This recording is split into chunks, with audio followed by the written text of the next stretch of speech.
Dools. Has. The Snyder Cut is officially coming out in 2021. James Mangold confirmed to direct Indy 5, and the new Tenet trailer debuted in Fortnite. All that and more, but until then, Dools just rolled the intro.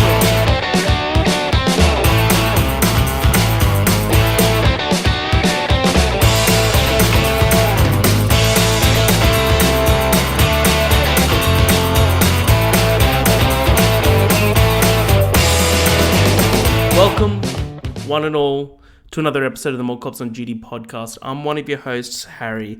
With me, of course, is the Superman to my Batman, Edward Dools Dooley. Dools, how are you doing this fine evening? Yeah, I'm alright, Has. I don't know if you're Batman? You're Batman. Just wanted to clarify that. Yeah, I edit the podcast, so no matter what you say, I am Batman. No matter what you say. It's an interesting and interesting point you're making, and one I can't really refute. I'm doing well. How are you? I'm good, man. I'm seeing that beard is coming in full fruition. It's a shame. It's a shame I can't treat the audience to it, but it's it's a fucking jungle in there. Have you been grooming it at all? It's been groomed a little bit. I groomed it before I ventured out to get a haircut. And the bloke was like, Jesus Christ, do you need me to take care of that as well? And I'm like, not today, but I will be back. So I plan on getting it professionally groomed in the near future before I head back to the office, because I don't want to be looking like a complete Neanderthal. Just half of one. No, of course. Just half of one. Half of them. Yeah, that's fair enough. Do you have any idea when you're going back into the office? People are starting to kind of trickle in now. Like you could, if I wanted to, I could go in tomorrow, as long as I give my manager a heads up, that kind of thing.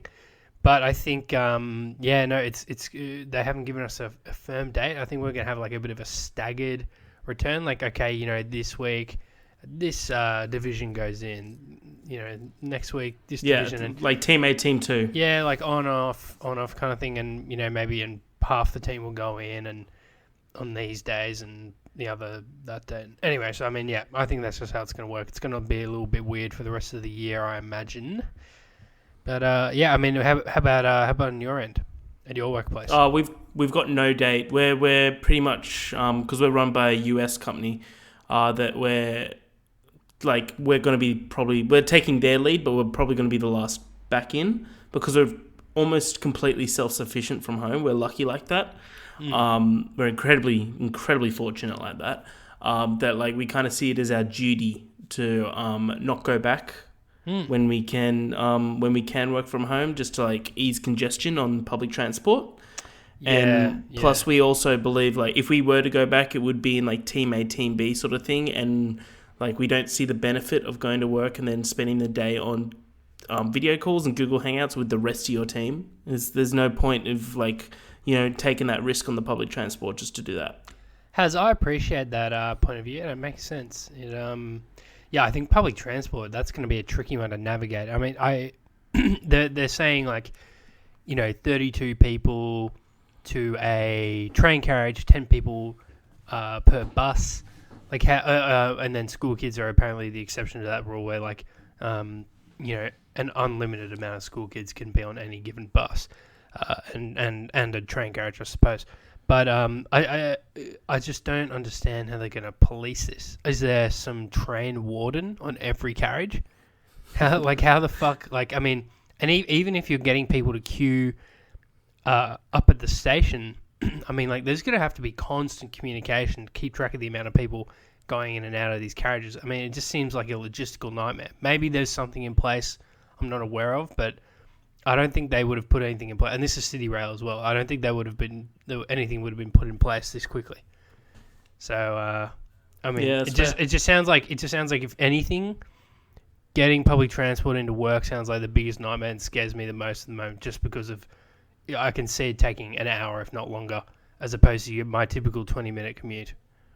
And I'm just thinking I'm good. I'm fucking good, thanks. That's fair enough, Dools. Speaking of nightmares, Dools. Oh. let's say that a average Joe stumbles upon our podcast on Spotify. has Speaking no of idea nightmares, what it imagine is. someone stumbling upon this podcast. What would you say the More Fucking Cops hell. on Duty podcast is, Dawes? I'd say it's the home of the newest and greatest journalistic outlet, The Real Deal, which just launched this past week on our brand new website. Round of applause. Thank you. It's a subsection of molecopsandduty.com, which we of course mentioned last episode. It's a big deal. We're covering the latest and latest goss in Hollywood. Tagline: award-winning journalism backed by hard facts, which we freely interpret to suit our agenda. If the audience hasn't guessed by now, it is a tongue-in-cheek, kind of satirical, Bay-Tudor advocate type site covering specifically films. We might touch on games in the future, and TV will probably be part of that, but mainly Hollywood culture and films in general. And we got 4 stories up there as we speak, some covering the Snyder Cut, Mandalorian, a few other things. Check it out. It's a bit of fun, and we've got some more stories en route. I mean, just seems like who knew that news about films is coming out so frequently. It's just a gold mine to work with. Gold mine at the moment. Yeah, gold mine. Also, we do a podcast. Yeah, as Dools alluded to, More Cops on Duty is internet's #1 film, game, and TV podcast, released twice a week. We get your Prime show, which is this on Wednesday, and then Fridays, your more discussion review show. If something comes out we want to review and dissect it, we do that, or if it's a longer form discussion, we do that on Friday as well. Find us on all your favorite streaming services, etc., etc. You know the gist. You know it. Like this isn't your first podcast. Let's be honest, Dools. On all the socials, whenever Dools feels like posting. But as Dools said, website is up, morecopsonduty.com. Your home for the latest and greatest in reviews. We've got 4 reviews up at the moment. We've got 2 more coming this week. And The Real Deal, internet's now #1 journalist, internet's #1 news outlet for anything film and TV, I guess, Dools. We got to think of that tagline for the podcast. But yeah, Dools, I like to start each and every week with what we've been playing, what we've been watching. We didn't do this last week because last week was of course, episode 50. Dools, have you been watching or playing anything recently? I think I already mentioned this, but I had like an urge to dive to some old games, and specifically like in the Metroidvania genre, a genre I love. It's like, the just platformers with a bunch of with some RPG mechanics, a bunch of backtracking, that kind of stuff. So obviously in the name itself, the games that spearhead this are Castlevania and Metroid, and just been playing the old Game Boy Advance and DS Castlevanias, and they're just scratching an itch. I love them. They're so much fun. I just have a podcast on the background and playing those. But also still watching. So I finished season 1 maybe a week ago, and I've just got around to starting season 2 of Mr. Robot, which season 1 I liked quite a bit, but it wasn't like The Leftovers, where The Leftovers I just felt like I couldn't stop watching. I had to binge it non-stop. But season 2 so far is very impressive, and even more hooked than I was on season 1, and so I'm far more engaged this time around. And so those are the main things I've been consuming. How about you? Nice, Dools. Nice. Well, I just finished Community. Finally. Last 2 or 3 seasons were tough. Last season was bad. But like, you got up to that last season, you're like, I need to finish this now. Like, I'm not going to stop now. I need to finish it. And it got especially bad because they lengthened the episodes in the season 6, where they weren't like 21 minutes, they were like 29 minutes, and you felt every one of those extra minutes. It was bad. Like, but the original. What is it about these later seasons that are just so much worse? Well, at the end of season 3, they got rid of the creator, the showrunner, Dan Harmon. Oh. They parted ways, and you can really tell in the quality and the humor of the show where it stopped. First 3 seasons are amazing. Some of the best comedy in television, like, I reckon. It's so fucking well written. Each episode's like a great satirical tale on something that's pop culture reference. Like there's a whole episode that's all about a massive reference to Goodfellas, but it's all surrounding the currency of chicken fingers at the cafeteria. And yeah, no, first 3 seasons are excellent, but last 3 seasons are tough. They're tough. But that's done. I watched a few classic film stores. Watched Interstellar. Nice. Watched beautiful, mate. Beautiful. Love it. Might feature in some future review stalls. Ooh. Future reviews for morecopsandg.com. Tease. Also went back and watched Saving Private Ryan. What a film. What an absolute film. That's a hell of a film, man. Yeah. It really It's is. super quick as well. It's almost 3 hours and just zooms past. But also, I just want to update you, Dools. Me and, as I did mention a couple of weeks ago, me and Eddie, my roommate, were going through MCU for the first time for him. And we've just finished Phase 2. Finished Ant-Man last night. I've got some updated rankings of where all the movies sit with him, Dools. Do you want to hear them? Go ahead. So, as of course I mentioned before, we didn't watch Incredible Hulk, mainly because it's not on Disney Plus, and I'm not paying for that piece of shit. Whoa. It also doesn't really, it's not needed, like for the overall story. It's really not. But so from top to bottom, or do you want me to go from bottom to top, Dools? I'll go top from bottom. So, number 1 on his list is 2008's Iron Man, the original. It's a solid pick for number 1, don't you reckon, Dawes? Solid pick. Number 2 is where it starts to lose some footing. Oh. Number 2 is Iron Man 2. Okay. Still, and this is after Phase 2 now. Yep. Holy shit. Number 3 is Avengers: Age of Ultron. Okay. Number 4 is Captain America: The Winter Soldier. Okay, good. Yeah, That's the absolute lowest I would accept. It's pretty low, but yeah. Number 5 is Marvel's The Avengers. Ooh. Number 6 is Iron Man 3. Okay. Number 7. I'm just thinking about everything else it's ahead of. Wow. All right. Number 7 is Ant-Man. Oh my god. Number 8 is Thor 2: The Dark World. Holy shit. Number 9 is Thor. Don't tell me Guardians is dead last. That's unbelievable. Number 10 is Captain America: The First Avenger. Oh. And number 11 on the last of his list is indeed Guardians of the Galaxy. Wow, that must have pissed you off to no end. I got to hear this. What was his reasoning behind that? He said it's not a bad movie, he's just not a sci-fi guy. So, in his exact words, he would have turned it off.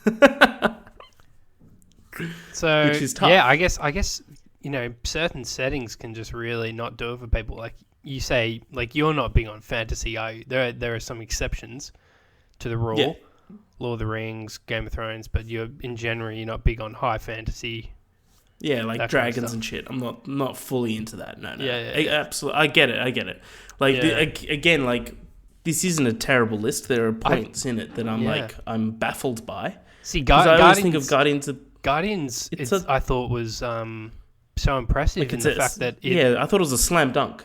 I thought it was an easy slam dunk for, like, everyone to love. No, I'm saying, sorry, I thought it was just so impressive because I felt like it transcended the barrier of, those people who mightn't like sci-fi and kind of like, it was like, it bridged that gap. It was, it touched, it went mainstream just because of, I think, the performances, the comedy, the music, and kind of like transcended its genre, its setting and all that. And, but yeah, fair enough. Interesting. I guess, yeah. I guess I'll update you when we eventually get to the end of Phase 3. Phase 3 is the big one, though. That is the big one. It's going to take us a bit. That's the bulk of it. Yeah, but we've got Civil War next, which I'm actually incredibly excited to go back to. Oh, yeah. I love that film. Fucking love Civil War. Civil War's awesome. But Dools, until then, let's get into the news of the week. Let's do it. Give us a fucking jingle, Has. It's the news of the week. All right, Dools, do you want to start off with something? There was no heart in that. I'm sorry. It's the news of the week. How about that? That's a little better. It's the news of the week. That's quite enough. All right, do you want me to start off with something fun, something that will make you happy, or something that will make you a bit less happy? Yeah, I'm a masochist. Let's just go with the thing that won't make me happy. Paul Feige says that he wants to release a director's cut of 2016's Ghostbusters, Dools. I'm apathetic to this. I'm not, I don't feel one way or another. I haven't seen it, first of all. Paul Feige's Ghostbusters, which didn't they end up changing the name? It was like Ghostbusters, Answer the Call or some shit. Didn't they add a subtitle after for its I'll look it DVD up. release? Anyway, so this was the God,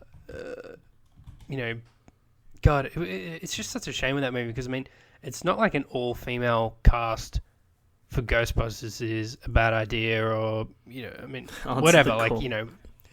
We don't. No one. Right. A lot of people cared. A lot of people did give a shit about that and thought it was a bad idea. But in the end, it shouldn't really matter.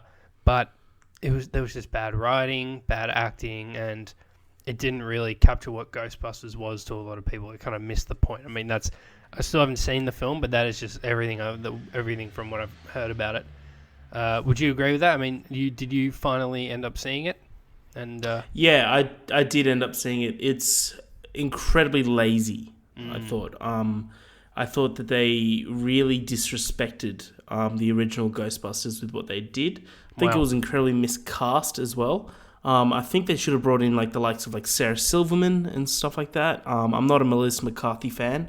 I love it when she does serious stuff. When Can You Ever Forgive Me? She should have been nominated for that. If she wasn't, I don't think she was. But she should have been nominated for that. I thought she was awesome in that. And then St. Vincent's, I thought she was great in that as well. But her comedy, I just don't resonate with. Everyone was bad in that fucking movie. There was not a redeeming quality in that fucking movie. It was so poorly written, it was cringeworthy, and it just felt disrespectful to what was a legacy that the original Ghostbusters did. One that I'm praying that Afterlife lives up to. Praying, Dools. Yeah, so Jason Reitman's directing that. Yeah, so this new trend, we've seen 2 different directors now, and there's another kind of third similar thing happening, but not quite the same. But we've seen 2 directors, David Ayer and Suicide Squad. See him kind of talk about, guess what? I've got my own cut as well that no one's ever seen. Meh. And then fucking now Paul Feige. Why are they doing this right on the heels of the announcement of Snyder's Justice League? They did not have a legion of fans, tens of thousands of fans. Yeah, it was a cultural movement. This was a movement. This would be a thing that would periodically trend on Twitter with, I think the highest amount I saw was nearly 500,000 tweets at one point. This was something that had been brewing for a while. Fans had been championing this for a long time. Has shown me a single person, a single human being who has been going around hashtagging release the Feige cut, or whatever the fuck. It's just selfish. It comes across as jealous and spiteful that these directors who feel wronged by the studio. Okay, fine, fair enough. But why are we only hearing from you now? Why are we? Okay, David Ayer's a slightly different story. We have heard him kind of comment on this in the past, but at the same time, dude, Snyder is one of your peers. You're cutting into his moment right now, man. But it's not even just his moment. And let's not forget the circumstances that surrounded why Snyder left. He didn't choose to leave. He didn't. By the way, he's the only director out of these 3 who didn't get to finish his project because of a profoundly terrible family tragedy, which we don't need to go into detail here. But he lost a child, and and now he's getting this redemption. he's getting this chance to deliver his original vision, which What the fans want, what the fans are calling for, and that's again another huge difference. People are actually asking for this. I'm not seeing anyone talking about these other two. So it's just selfish. It comes across as jealous, and I'm kind of sick of it. Like it's just like fucking hell, guys. Like you couldn't even wait a day. Couldn't even wait. I swear it was like it wasn't even 24 hours until I saw David Ayer tweeting about fucking retweeting like release the Ayer cut tweets. So I was like, oh fuck this, man. It's so disappointing. It's just pathetic. Honestly, that's just the word for it. It's pathetic. Yeah, and Paul Feige, has he released a film since Ghostbusters? Like, I feel like that should have fucking... He did Spy. Was that in... I think that was in, like, 2017. Jesus. What's that again? Was it... it's actually really good. Was that Millicent McCarthy McCarthy again? again? Spy. Yes. He also did A Simple Favor. Okay. Spy was in 2015, sorry. So that was before Ghostbusters. But he also did A Simple Favor, which was that Anna Kendrick, Blake Lively movie. Okay. Cool. It was alright. It was good. That kind of already ticks off my other point on not only Paul Feige wanting to release a director's cut, but David Ayer petitioning for the Suicide Squad director's cut. But I think we've now touched on that, Dools. Like, there's nothing really more than be said. Like, no one wants it. It's not going to be. It's at the end of the day, it's not going to happen. Yep. Like, let's be blatantly honest, especially with James Gunn's The Suicide Squad coming out, they're definitely not gonna fucking do it. That's actually another point, and I feel like I'm workshopping a real deal headline in real time here. But David Ayer's Suicide Squad was so bad. It was so bad that Warner Bros. Decided, fuck it, let's not even bother with a sequel. Let's just straight up reboot it in less than 4 years. It's like, should we give it a different title? Yes. Nah. Let's stick the in front of it. So that's all it is. So, dude, I don't care how much footage you shot of Jared Leto's Joker being a fucking weirdo and letting him do his own thing. Like, it sounds like you fucked around on set and you weren't making an interesting or cohesive product. So the studio were forced to step in and kind of like, have you hurry it up and do your fucking job. And now you're just being bitter about it. And quite frankly, I have no sympathy for you. You've made some great movies. Fury is excellent, but I mean, still at the same time, like, stop. You're being a fucking crybaby. So, yeah. Oh, big words. Big words from Big Dools. Big and true words, True words. That's true. Well, Dools, you alluded to it already, but I feel like we should spend some time on it. The reason why all these tweets and all these articles have been released is because Zack Snyder, his Snyder cut, the director's cut of Justice League, allegedly 4 hours long, is officially coming in 2021 to HBO Max. Not only that, but Warner Brothers are putting behind another $25 to $30 million behind it so that he can finish all the CGI and everything like that. They're literally answering the fans' call, which is a dangerous game. It's a very dangerous game. But, like, I think in this essence, it's the right thing to do. Yeah, so, I mean, first of all, this is really exciting news. I think we brought up on the podcast, like, almost a few weeks ago now. I think I first brought it up, like, oh, dude, I'm starting to see on Twitter, like, release a Snyder cut. It's, like, popping up every once in a while. I think we should keep an eye on this. But I think in the end we were both a little skeptical, like, yeah, but I mean, would this really ever happen? And I was always kind of like, it would just look so raw and unfinished, and I don't think people would really, I just don't know if it would be worth it, for the studio to do it. Like, yeah. what's the, they got to think about their bottom line, and would this benefit that? But yeah, so from what they've announced and how they're doing it, how they're promoting it, and this extra spend they're doing behind it, I mean, this is like the best case scenario you could have hoped for, and it's like still kind of in shock that it's happening. It seems very surreal. You will rarely see things like this happen, and I still hope that remains the case. I don't like. That's why I think Paul Feige and David Ayer, they're trying to attempt to have a dangerous precedent set. Like, I think Snyder should be one of very few exceptions, because of the very extreme circumstances around the film. So yeah, I mean, how do you think? A lot of people are making the argument that maybe a precedent has been set here that we need to be careful about how fans dictating how Hollywood works. But I feel like that already kind of does happen to an extent. I mean, the whole point of selling is to give consumers what they want. I mean, every once in a while there's a film that people don't know about or don't know what to expect, and it ends up being great or whatever. But I mean, this is just a kind of like nice fan service. I mean, I don't think it should be a regular thing. But yeah, how do you feel about it? Yeah, I think that people that make that argument don't know all the details or haven't done enough research around why Zack Snyder left the production of Justice League, and it wasn't anyone's decision of like you need to go or I like no creative like arguments or anything like that. It's a profoundly, you said it perfectly. It's a profoundly tragic thing that happened. So this is completely out of the realm of like ordinary. So it's really just giving Schneider this is how I saw it when I saw this happen. It's like Warner Brothers basically saying thank you to Zack Snyder, the person that basically gave them billions of dollars worth of revenue in terms of all the films that he's done with them. So it's like to give him another 20 million just to finish off a film that will definitely drive a lot of fucking views. Like, why not?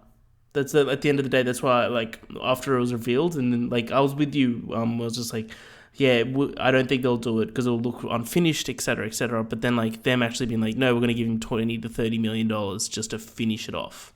I was like, that makes sense. Why not? At, like, the end of the day, they're going to cash in on it. There's going to be so many more subscriptions for HBO Max during that month of whenever it gets released.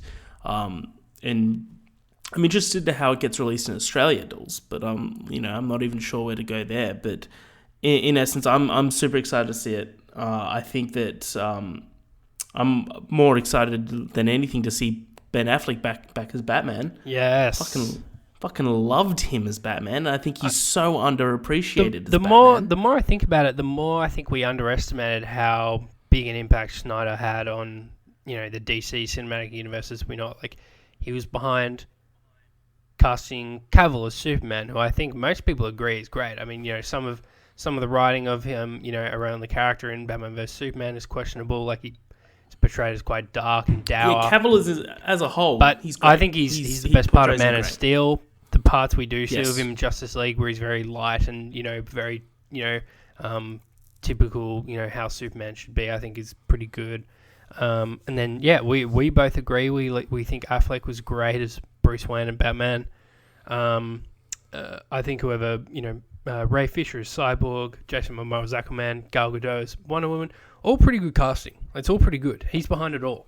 So we don't give him enough credit for that. Like, BVS has its problems. I'm in the camp that actually likes the film. But I'm not ignorant to its flaws at all. I'm in that camp as well, especially because of Batman. I loved everything about Batman in that movie. Did you ever watch the ultimate cut of BVS? I don't think I did. It's like just over 3 hours, whereas like the original is like 2.5 hours. It's pretty good. It's I mean, the little extra bits help. It wouldn't change anyone's mind about the film drastically, but it's definitely the better way to watch it. So yeah, I mean, I'm pretty excited to see it. I think I'm actually pretty confident we'll see a good film. I don't think it's going to be great. Like, if for anyone who's still not a fan of Man of Steel and Batman vs Superman, this probably won't change your mind. But I think, I'm already somewhat of a fan of those movies, so I think I'm looking forward to it. Yeah, so am I. I think we're gonna have a lot of fun leading up to that, Dools, I reckon. Just about speculating about what we're gonna see and everything like that. But we know that Martian Manhunter and Darkseid are both in it, which is extraordinary. So I'm already very, very keen, Dools. Very, very keen. But Dools, on to the next piece of news. We've got 3 pieces of news left, Dools, and then we'll go into some Tuesday trivia. Sony PlayStation has announced that end of this week, they're doing a state of play for Last of Us Part 2. Now, Dools, in 3 weeks, the game comes out. Why would they think to do this? I feel like they've already released too much of the game, and they're, with all the leaks that are happening, they're at risk of releasing more information about the game. I don't see the benefit. Do you?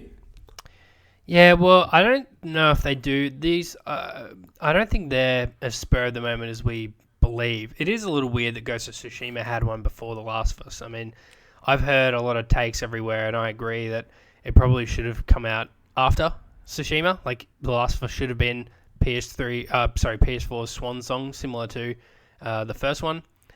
Even though I think God of War 3 came out at the end, but everyone remembers The Last of Us because it came out in the final year of the PS3. But I mean, it is weird timing. They would have had it planned, and I guess the date would have been shifted around. But I guess they were like, oh no, it's too important to cancel. I think. But I mean, it's one of those games where it's like, dude, like everyone who's gonna buy it is already locked into buying it. Like we're just over. We're pretty much 3 weeks away now. Holy shit, we're 3 weeks away. Yeah. I know. Jesus, I mean, fuck, man. It was announced at the end of 2016, this game. It has been a long time. Do you remember that first trailer where it was Ellie playing her song on the guitar when she's just murdered so many people? Kiddo. That was a terrible Joel, sorry. But I'm going to kill every last one of them. So, just rattles you to your bones. So... there have been. So I mean, I think we already talked about it, but the leaks for this game, I think, were like unprecedented. That was some of the worst leaks of a video game maybe ever. I mean, they were just so damaging. They exposed a security flaw in Naughty Dog servers and all that, and just leaked, basically everything, every crucial plot point in the game, and but I don't know. The people who won't watch it obviously won't watch it, and I mean, it still feels like we've seen a lot less than we would about most games. Like I remember they would fucking market Spider-Man to death. It was actually getting out of hand. Yeah, that's true. Like they showed in like. Yeah, I remember just them spoiling the Sinister Six being in the game and all that, and I was like, fucking hell, slow down, like. But I've really only ever watched the one gameplay demo that we saw at E3 2018, and I've seen nothing else beyond that. I haven't watched any other trailers. Yeah, so, neither have I. I'm going in quite dark. I did reveal to you earlier that I've seen a spoiler, but the more I think about it, it's like it actually doesn't really change anything at all for me. Like this is a video game. If this was a film, I'd be pissed. This is a video game, man. But this is going to be like a 20 to 40 hour game. Exactly. So, I mean, me seeing an image or whatever and thinking about, well, hold on, I'm going to be playing this huge game that takes, X amount of hours. This is like a little fucking freckle in that experience. Like, I mean, people freaking out about the leaks, like, it's not the end of the world. Like, and I have a feeling... so much of this has been taken out of context.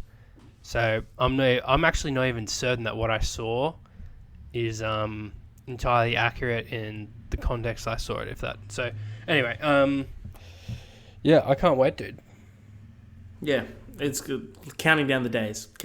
I personally don't think I'll watch the state of play. It's 20 minutes. I'd rather experience it for myself, and we've got to wait 3 weeks. Yeah, I might do a skim because I imagine it'll just be gameplay. I don't think they'll reveal too much more story information because they gave us another story trailer like a week ago. So I wouldn't mind seeing a little bit of gameplay because it was pretty dope the last time we saw it. But I'll probably just skim it. Yeah, you're right. I'm interested to see if they go down the route that you were alluding to. I think last week or the week before when you were saying that there might be a part of the game where it opens up, like open worldish sort of type, which I'll be keen to see what they do there, or if it's more as a linear game like the first one. Which if they are, like, I'm perfectly fine with that as well. Like I'm just here for the story that I know is going to be excellent. Yeah, couldn't agree more. Has Dools, let's roll on through. What do you say? Let's do it. So the Tenet trailer, Dools. The Tenet trailer 2. Chris Nolan's Tenet, highly anticipated, was released this week. I haven't seen it, and you haven't seen it. It was released this week during Fortnite.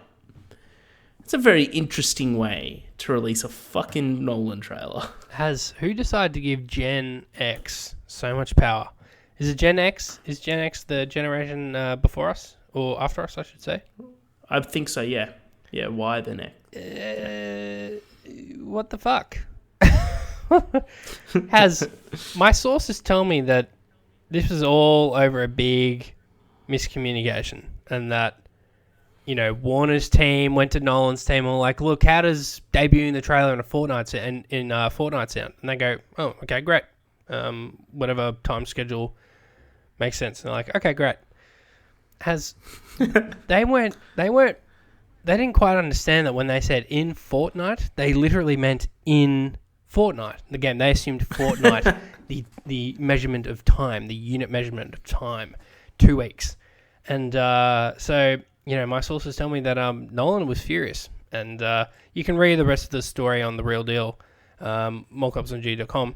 But, I'm baffled, to put it lightly, that they would promote a film like this. I mean, well, then again, Fortnite has how many concurrent players? I mean, it's in the hundreds of millions. So at the same time, it's dropping though, man. It's dropping high. Well, yeah, Warzone, I think it's just eating into that. Apex Legends is still around, but at the same time, it's an interesting way to promote a movie. That to me is kind of cool, because it seems like Hollywood's being forced to kind of sit up and pay attention to games a bit more, and the industry in general. So how that looks in other how that looks for other games or whatever, remains to be seen. But we haven't watched the trailer. I don't plan to. I think if all goes to plan, we'll be watching the film in a little over a month's time. So yeah. Yeah, no, I agree. I found it so fascinating because the age demographic of Fortnite is under 18 years old. And this is not like a superhero film or anything like that. Nolan films, other than Dark Knight, are very mature. So I found it incredibly confusing of why they pick Fortnite to debut it in. I thought that was so weird. Yeah, and from what I've read about this trailer, it's even far more confusing and mind-bending than the first trailer was. And the first trailer pretty much, it told you nothing. And and I've even seen some stories now follow up in response to the trailer with one of the leads, John David Washington, or is it David John Washington? John David? You got it right. John David. Saying I still don't know what it's about. So I'm very fast, but I think that's just because Nolan did a Marvel type thing and pretty much give everyone's script with only their lines. So dot points of what's happening. So he's being very secretive about the plot, which feeds into my, well, no, this isn't my theory exactly, but I buy into it, but it feeds into the theory that maybe it is set in the same world or has loose association with Inception. Because I'm sure that is something he'd want to keep very close to his chest. Otherwise, I'm not sure why the secrecy would be so important, about the plot. I'm sure there's no need to reveal specific details, but about the plot itself, because I imagine the more they give away, the more hints it could offer up as into that possible connection. So only time will tell. Yep, I'm keen, Dawes. Can't wait. I can't wait for cinemas to reopen, because we planned on so many movies to we planned exactly which cinema to go to. That'd be a hell of a movie to see on the first visit back. Oh yeah, that or Bond as well. Well, Bond's not till November, so hopefully sooner. Yeah, that's true. Because we were planning on going to that new Samsung LED cinema for Bond, weren't we? Oh yeah, so hopefully. Yeah. Hopefully. Well, that's Hoyts. Have we heard news about Hoyts and what's happening? No, with not that? yet. No, not yet. Yeah, we'll see, Dawes. But Dawes, last point on the news. Let's finish off with a big one. James Mangold has officially been confirmed to direct Indiana Jones 5, Kingdom of the Crystal Skulls. Excuse me? Scared the show. Yeah. Can you imagine if they just called it for Kingdom of the Crystal Skull 2, Indy in space? Fucking hell. Yeah, that'd be awesome. But yeah, Indy 5, James Mangold. I think it's a brilliant decision. His movies in the past, like, 5 to 10 years have been brilliant. Like, from 310 to Yuma to Logan to Ford vs Ferrari. Like, I think it's tough for him to miss the mark. I think everyone always draws back to Origins Wolverine, but like that's one film that was like again meddled with the fucking studio. And then like they finally gave him creative reins and he did Logan, which is one of the best superhero movies of all time. I think this is a brilliant decision. He's got experience in getting a beloved character, his final hurrah. So give him Indy 5. That's what I say. Yeah, I'm real confident in James Mangold. He also just had Ford vs Ferrari, which was excellent. So I have full faith. I mean, there's no way this movie can be perfect. I mean, there's no way it'll live up to our expectations. Well, I mean, I'm keeping mine in check, so maybe it can. But I doubt it will exceed them, just because like Indiana Jones and Crystal Skull was so bad, so disappointing that it's just like, well, I mean, yeah, you just got to be very careful as to how you move forward and what you do, and it's so hard to nail an ending. I think their best way to do it is to just give him a happy ending, set him off into the sunset type of thing. Don't be edgy and kill him. That would be shit. That's on the spirit of the movie. So, but I mean, yeah, I'm as time's gone on, I've kind of just been like, well, fucking maybe we should leave it. As disappointing as it would be to have the last one be Crystal Skull, I'm just like, he's gonna be fucking 80 when this thing releases, man. Like, they really should have moved quicker. But not to say, I mean, he is in pretty good shape. I mean, we've last seen him in Rise of Skywalker, and he's a good looking man, has Harrison Ford. Hell of a good looking man. But so yeah, I think I know what the last shot of the film's going to be, Dawes. I think I know it. It's going to be the exact same as Logan. How Logan's last shot was the X. It's going to be last shot's the hat, or the hat and the whip. Oh yeah, something like that. I mean, cliche as fuck, but at the same time, it'll fucking send me into a fucking frenzy of tears and sadness. Can't wait. I'm keen for it. I mean, as long as Spielberg is still on board in some capacity, because I mean, it is his franchise. You got to have his DNA in there somewhere. But I can understand why he's not directing. I think probably for the best. Actually, I think having some fresh eyes on it could do it some good. Yeah, agreed. Yep, agreed, Dawes. Agreed. Well, that's the end of the news, Dawes. That's it. Thanks, Haz. Thanks for keeping me briefed on what's happening. I'm feeling more knowledgeable already. That's what I do, Dawes. Haz, speaking of knowledge, shut the fuck up and let me tear you down a peg for a sec. Okay. Haz, who is your favourite, not necessarily as an actor, but just favourite person in Hollywood, would you say? Who do you think of when you're like, man, like he's just, he's a hell of a guy. I love this guy. Who is that to you? Is this trivia on the rock? You got it.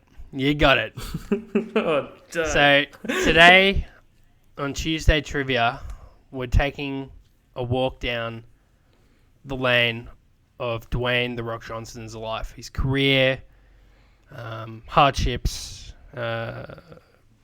favorites, that kind of thing.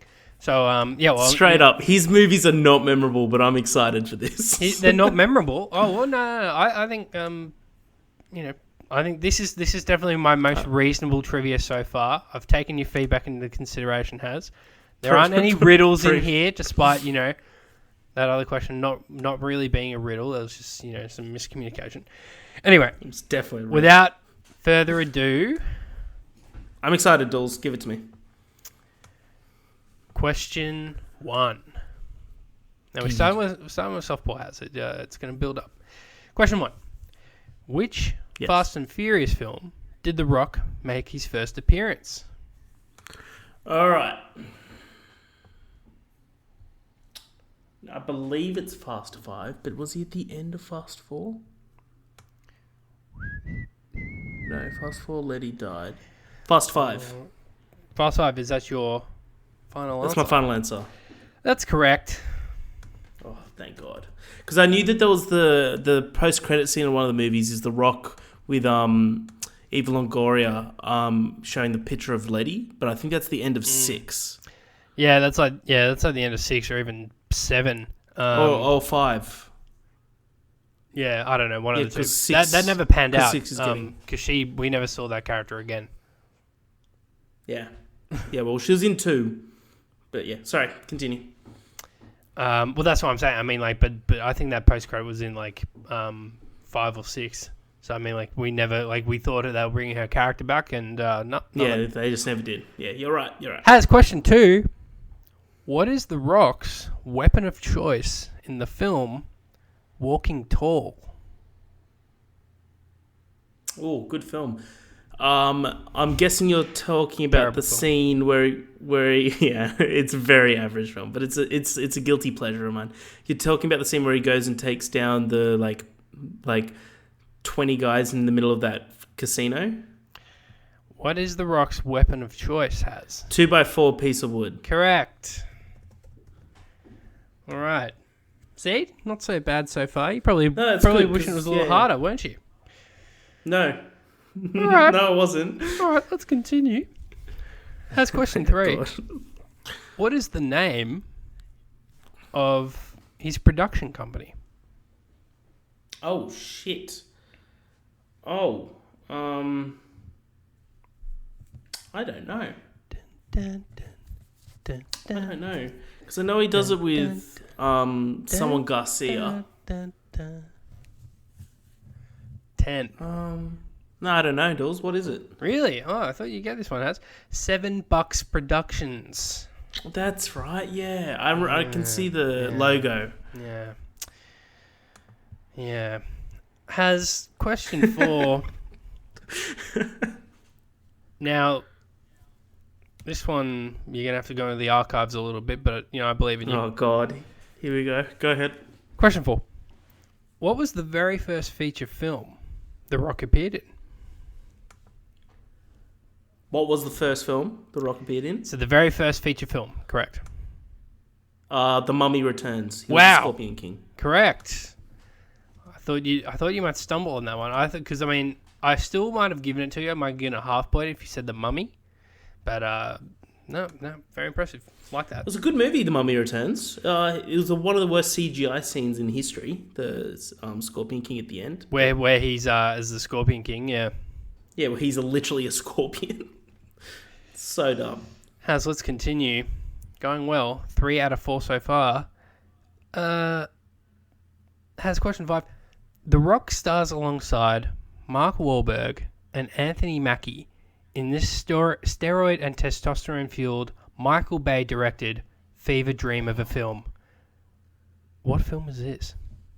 Oh, that's a good question. Well, because he's done a few of these fucking films. Oh, is it Pain and Gain? Is Pain and Gain your final answer? Oh, I'm going to say yes. Has, you are correct. Boom, nice. Man, that was tough. Because that movie's not memorable at all. I don't mind it. I think, but I would have triggered your memory bank with Mark Wahlberg, Anthony Mackie, steroid and testosterone fueled. Yeah, you Michael did it well. Bay directed. You did it well. If I just said, "Oh, The Rock's," which Michael Bay film did The Rock star in? I mean, Yeah, that would have been a lot tougher. exactly. So I'm helping you out. No, right? these are good. These are great questions, Dools. Great Has, questions. shut the fuck up. Question 6. Go ahead. What is The Rock's catchphrase in WWE? You will only earn the point if you say it exactly how he does. I'm gonna need Okay, it. he's got a couple of catchphrases. Dude, Dools. you know the one I'm talking about. Like, there's the main one that he... Are you talking about the "it doesn't matter"? Or are you talking about "if you smell what the Rock is cooking"? You talking about that? That's the one. Or "just bring it"? Which No. one? Take it. The second one, and that's the main one, dude. You know it. That is the main one. I know. I'm just giving you shit. Take a breath. my favorite one of his is like the old "Don't argue." Like, it doesn't matter what you think. I love that shit. You gonna give it to me? You still haven't got the point. I did it. No, but I really need it. If you smell what the Rock is cooking. All right, you get the point. Are you saying can you smell? If you smell. Oh, it's actually can you smell? Incorrect. No. Question 7. Has get off Google. No, I can see I'm that doing white it, screen Jules. reflect off your beautiful. If you smell what the Rock is cooking. That's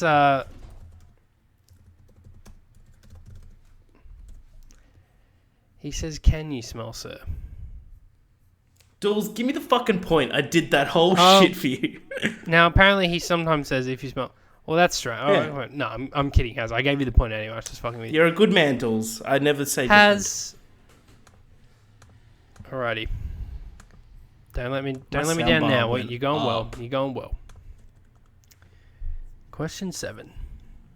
What is The Rock's alcoholic beverage of choice? Oh, it's tequila, I believe, Dools. Correct.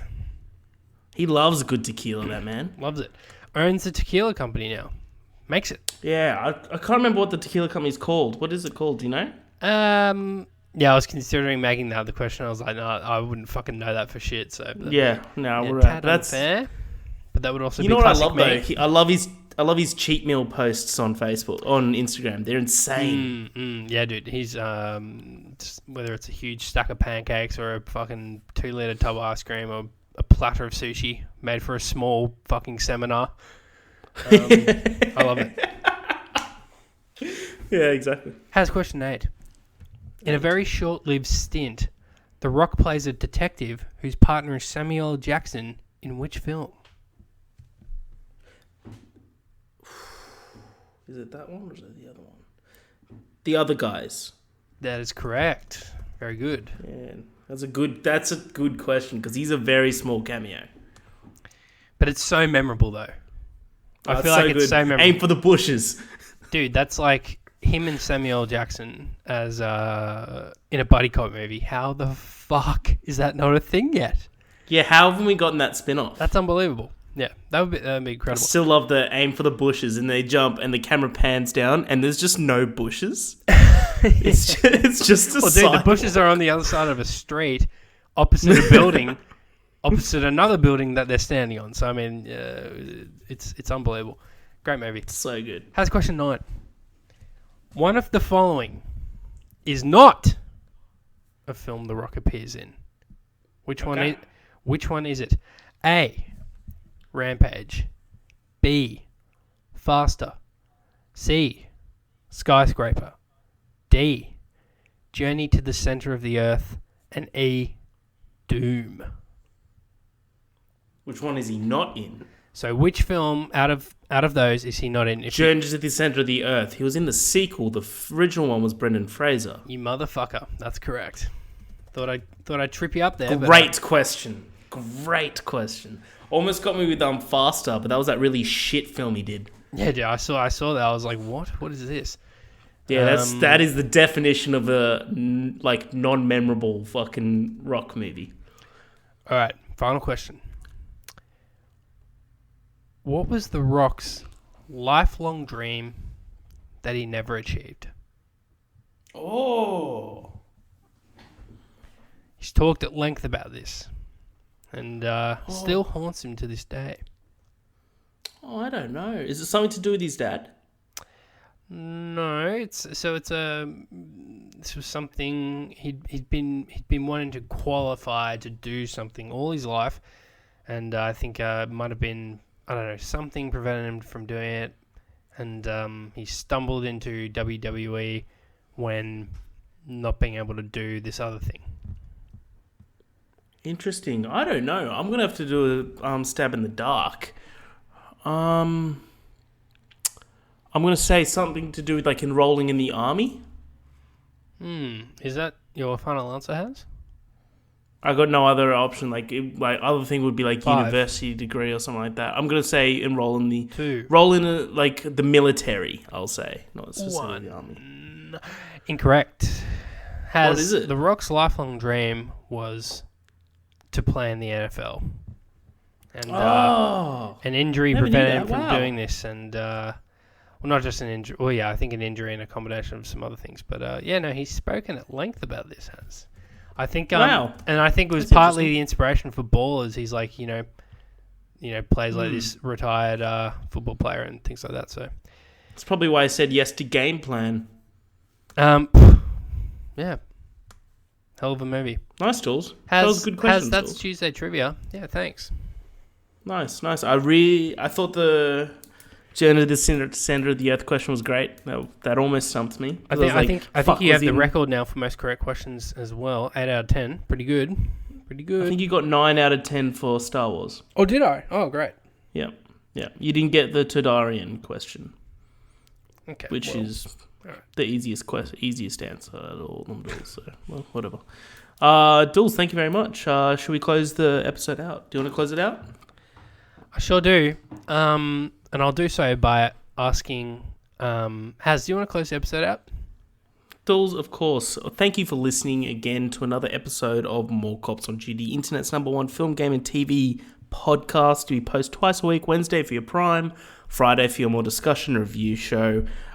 We might be reviewing something this week. We'll decide, keep that a little bit of a surprise for you this week.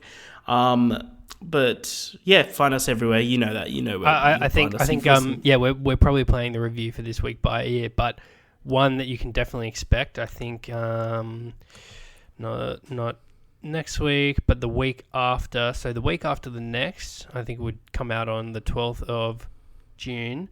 We're gonna do The Last of Us. The first film, the game. first one, yeah, and then that will be exactly a week prior to the release of the second one.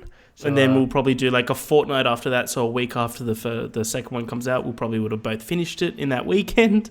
Let's be honest, and we'll be able to review it then. It's a very safe bet. Sounds good, Yeah. Haz. But yeah, Duels, thank you again. Thank you as always for joining me. Thank you for listening. I'm Harry. Duels is Duels. You are you. We're the More Cops on Duty.